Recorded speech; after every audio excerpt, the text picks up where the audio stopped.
Process চলবে। এবং আপনাদেরকে আমি দয়া করে বলছি, দোকানদার ভাইয়েরা, আজকের থেকে আপনারা খাজনা দেওয়া শুরু করবেন।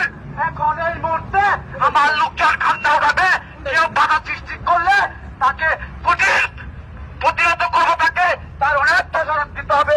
তাই সকলকে অনুরোধ করে বলছি, আপনারা কেউ এই কাজে এসে পাঠাচ্ছেন না, আমাদের কাজ আমাদেরকে করতে চান। আপনাদেরকে অনেক ধন্যবাদ আমার জানাশোনার জন্য। এবং